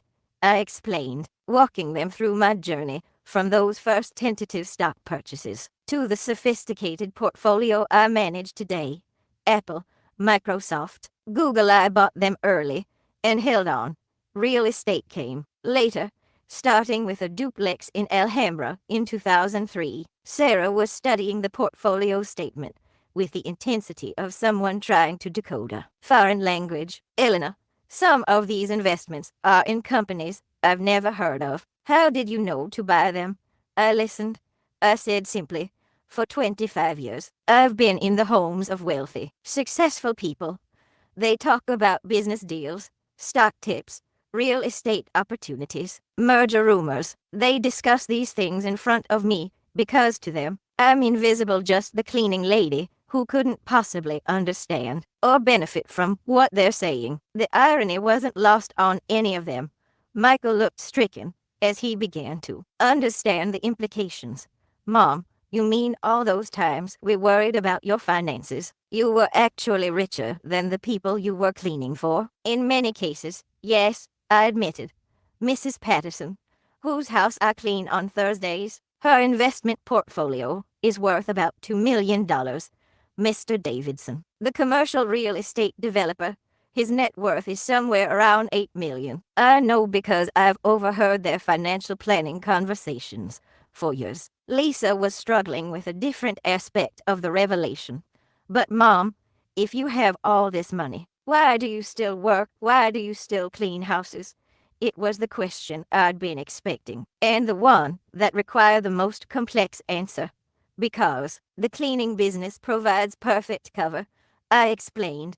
It explains my modest lifestyle, my practical clothes, my reliable but unremarkable car. It allows me to move through wealthy communities without attracting attention or suspicion. Most importantly, it gives me access to information that traditional investors never get. I pulled out additional documentation records of investment decisions that had been influenced by conversations I'd overheard while working. The biotech stock purchase that turned $50,000 into $300. Zero after Dr. Patterson mentioned FDA approval rumors. The real estate investments in Phoenix that I'd made after hearing a client discuss corporate relocation plans. You've been essentially conducting corporate espionage, Sarah said, her voice a mixture of awe and something that might have been respect. I've been paying attention. I corrected. Nothing I did was illegal or unethical. I simply listened to information that wealthy people freely shared in front of someone they didn't consider important enough to notice. Michael was working through the personal implications. Mom, does this mean that when you paid for my wedding, when you helped with the house down payment, that money came from your investments? Yes, I said simply. The insurance story was fiction. I funded your wedding entirely from my investment accounts. Sarah's face had gone pale. The $70,000 for the wedding came from you. Your money. That's correct. But you let everyone believe it was Michael's father's insurance money. You let people thank his father's memory for providing such a wonderful foundation for our marriage. I did. She was quiet for a long moment, processing the implications. Elena, why? Why go through such an elaborate deception instead of just telling us you could afford to help? It was the question that went to the heart of everything: the loneliness, the invisibility, the decades of condescension I'd endured. Because you never would have believed it, I said. Think about your reaction right now. You're sitting here, looking at official documents from banks and government agencies, and you're still struggling to accept what they show. If I'd told you 3 years ago that I was worth $50 million, what would you have thought? The silence was answer enough. You would have assumed I was confused, or lying, or having some kind of mental health crisis. I continued. You would have talked among yourselves about how sad it was that poor Elena was developing delusions of wealth. You would have been even more convinced that I needed your guidance and protection. Lisa spoke up quietly. But Mom, the way you live, the way you dress, the jobs you take, none of it matches having this kind of money. That's exactly the point, I replied. I live modestly because modest living protects my privacy and maintains my access to information. I dress practically because expensive clothes would attract questions I wasn't ready to answer. I continue cleaning houses because it's profitable, it's satisfying work, and it provides the perfect cover for investment research. I pulled out one more documented detailed accounting of the financial support I'd provided to family members over the years: wedding costs, house down payments, car loans, credit card payments, insurance premiums, utility bills. The total exceeded $400,000. This doesn't include smaller amounts or indirect support, I explained. Just the major items I could document. Michael was staring at the list with growing horror. Mom, you've been supporting all of us this whole time, and we've been lecturing you about financial responsibility. Yes, I said simply. Sarah's voice was barely a whisper. Elena, I am so sorry. We had no idea. The things we said about your spending, about needing to be more careful with money, you said them because you believed I was poor and financially naive. I interrupted gently. But I was never poor, and I've been managing money successfully for over 2 decades. The conversation continued for another hour, covering details and implications and family dynamics that would need to be addressed. But the fundamental truth was now in the open. Elena Chan, the immigrant cleaning lady they'd patronized and worried about, was one of the wealthiest people any of them would ever meet. As the evening wound down and documents were carefully returned to folders, I felt something I hadn't experienced in years: the relief of being known.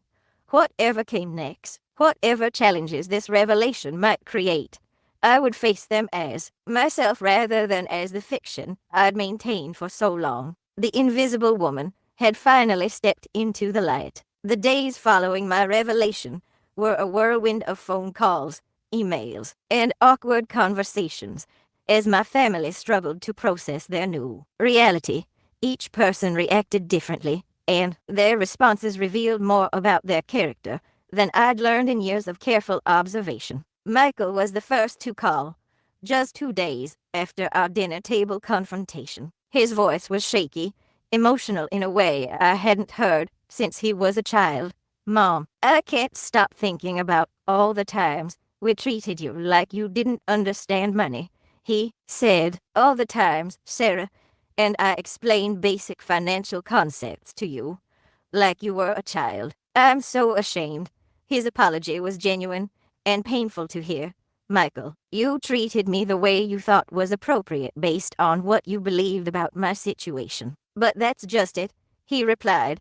"We made assumptions based on your job, your accent, your age. We were prejudiced against our own mother. What does that say about us?" It was a question he'd need to answer for himself, but I was encouraged that he was asking it. Sarah's response was more complex and troubling. She sent a carefully crafted email that managed to be apologetic while also defensive, acknowledging her mistakes while subtly shifting blame.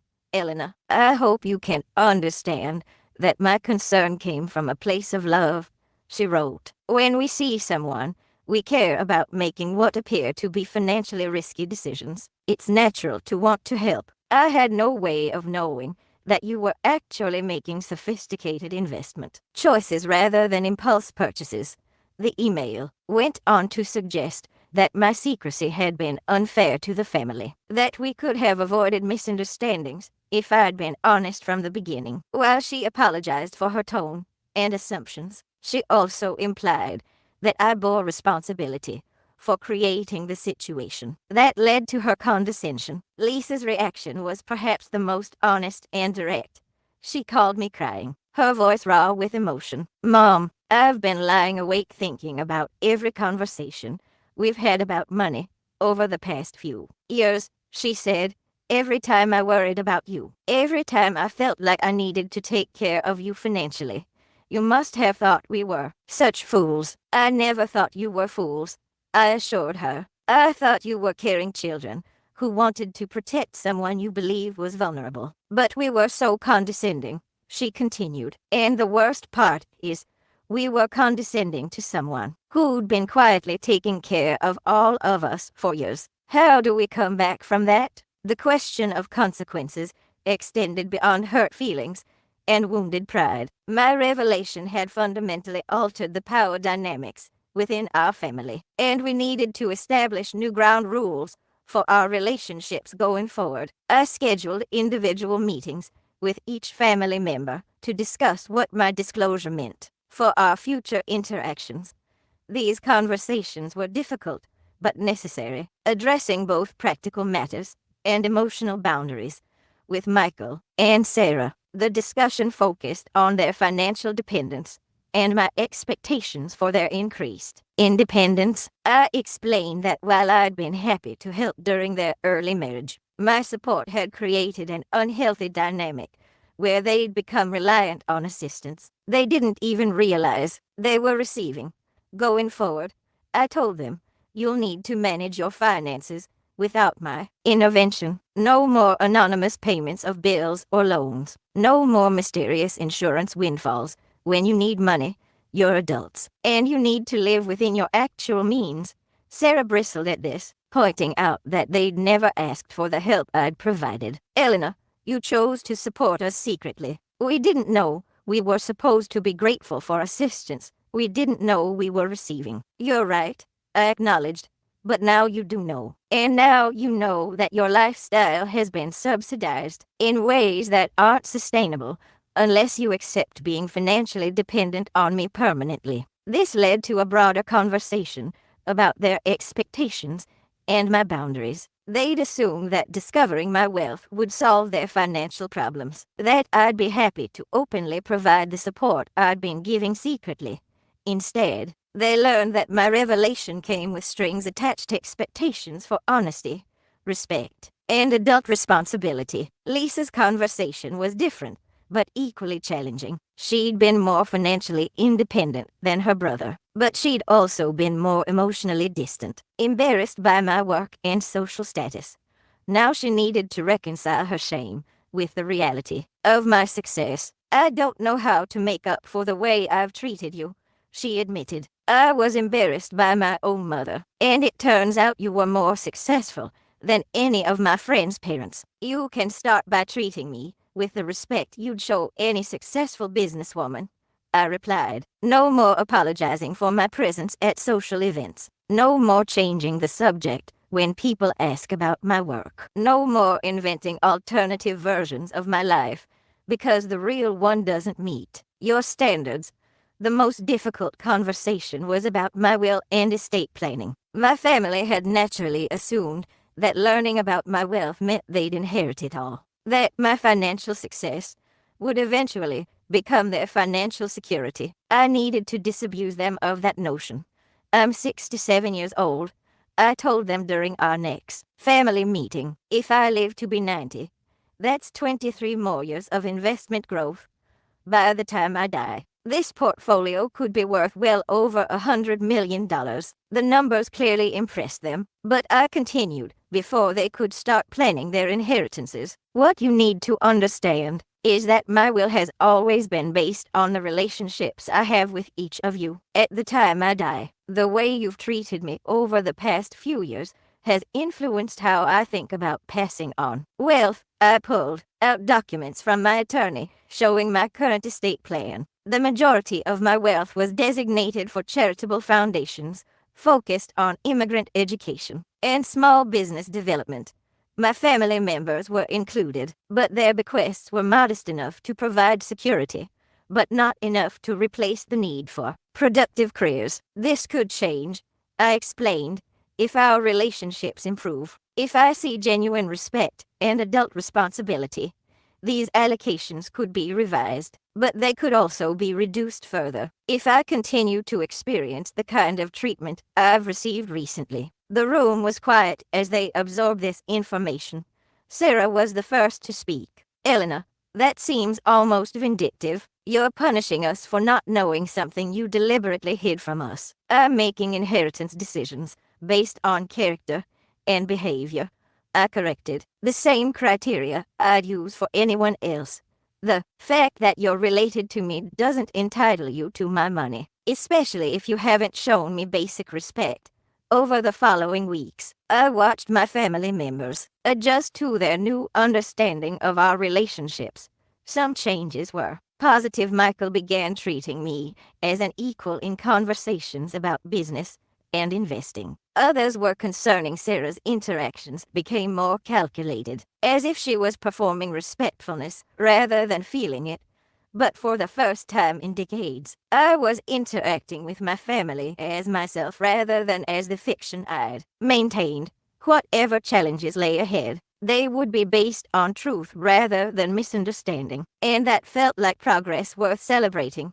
6 months after my revelation, I was sitting in my home office working on something I'd never imagined I'd have the courage to attempt: a memoir. The working title was Invisible Wealth: How a Cleaning Lady Built a Financial Empire, and writing it had become both therapeutic and empowering. The memoir wasn't intended for publication, at least not yet. It was primarily an exercise in reflection, a way to process the strange journey that had taken me from a desperate immigrant with 2 suitcases to a woman whose net worth exceeded $50 million. But as I wrote, I realized that my story might have value for others who felt invisible, underestimated, or trapped by other people's assumptions. The first chapter described my arrival in America, that terrifying and hopeful day when I'd stepped off the plane carrying everything I owned and hoping for a future I couldn't yet imagine. The middle chapters detailed the building of wealth through careful observation, strategic investing, and the unusual advantages that came from being systematically underestimated. But the final chapters focused on something more important than money, the transformation from victim to victor, from someone who accepted condescension to someone who demanded respect. The memoir was really about finding the courage to be yourself, even when that self doesn't match other people's expectations. My relationships with my family members had evolved in the months since my disclosure, though not always in ways I'd expected. Michael had embraced the new dynamic with genuine enthusiasm, asking thoughtful questions about investing and business strategy. He'd also begun taking responsibility for his finances in ways that showed real maturity. "Mom, I want to learn from you," he'd said during one of our weekly coffee meetings. "Not just about money, but about how you stayed focused on long-term goals while dealing with daily challenges. That kind of discipline is something I want to develop." His interest wasn't purely financial. He'd started reading about immigrant experiences in America, trying to understand perspectives he'd never considered despite living with someone who'd experienced them firsthand. Our conversations had become deeper and more meaningful than they'd been in years. Sarah's adjustment had been more difficult and less complete. She'd stopped making condescending comments about my financial literacy, but our interactions felt performative rather than genuine. She was clearly recalculating our relationship based on my revealed wealth, treating me with the kind of careful respect she might show a wealthy employer, rather than the affection appropriate for family. During one particularly tense conversation, I'd addressed this directly. "Sarah, I don't want you to treat me differently because you know I'm wealthy," I'd told her. "I want you to treat me differently because you understand I'm a competent adult who deserves basic respect." "I'm trying," she'd replied, but her smile was tight and uncomfortable. "It's just hard to adjust when everything I thought I knew about our family dynamics was wrong." Lisa had surprised me with the depth of her transformation. The daughter who'd once been embarrassed by my work had become my strongest advocate within the family, defending my choices and challenging others when they made assumptions about immigrants or working-class people. "I had to examine all my own prejudices," she'd explained during one of our heart-to-heart conversations. "If I could be so wrong about my own mother, what other assumptions was I making about people based on their appearance or accent or job?" She'd started volunteering with an organization that helped immigrant women start small businesses, using her marketing skills to help them develop professional materials and online presence. It was her way of making amends for years of taking her mother's sacrifices for granted. Tommy, now 18 and preparing for college, had been perhaps the most accepting of everyone. Young people, I discovered, were more adaptable when it came to revising their understanding of family dynamics. "Grandma, you're like a superhero," he'd told me with characteristic teenage directness. "You've been secret rich this whole time, helping everyone, while they had no idea." That's pretty cool. His college plans had provided an opportunity for me to practice my new approach to family financial support. Instead of secretly arranging for anonymous scholarships or mysterious funding, I'd offer to help with tuition in exchange for his commitment to maintaining good grades and developing financial literacy skills. "I want you to understand that this assistance comes with expectations," I'd explained. "Not because I don't trust you, but because understanding the value of money is important regardless of how much your family has." The cleaning business had evolved as well. I'd gradually transitioned from hands-on work to pure management, hiring additional staff and focusing on the strategic aspects of running a service company. The business now generated over $300,000 annually in profit. But more importantly, it had become a laboratory for testing business concepts I was considering for other investments. I'd also begun using my wealth more deliberately for philanthropic purposes. The Elena Foundation, established with an initial endowment of $5 million, focused on providing microloans and business education to immigrant women. Starting their own companies, the foundation operated quietly, without publicity or recognition, but it had already helped over 50 women launch successful businesses. Working with these entrepreneurs reminded me of my own early struggles and victories. Many of them were brilliant, hardworking women whose potential was being overlooked because of language barriers, cultural differences, or simple prejudice. Helping them succeed felt like the most meaningful use of money I'd ever discovered. The memoir project had also connected me with other immigrant success stories, people who'd built wealth and influence while maintaining invisibility for various reasons. Their experiences reinforced my understanding that America was full of hidden immigrants who'd achieved remarkable things while being systematically underestimated by the broader society. As I worked on the final chapter of my memoir, I reflected on the question that had motivated my revelation in the first place. What was the point of success if it had to remain secret? I'd learned that wealth without authenticity was a kind of poverty, that being financially rich while emotionally invisible was ultimately unsustainable. The woman who sat in my home office writing these words was different from the one who'd arrived in America 27 years earlier. She was also different from the one who'd endured decades of condescension while secretly funding her family's lifestyle. This woman was visible, respected, and unashamed of her achievements.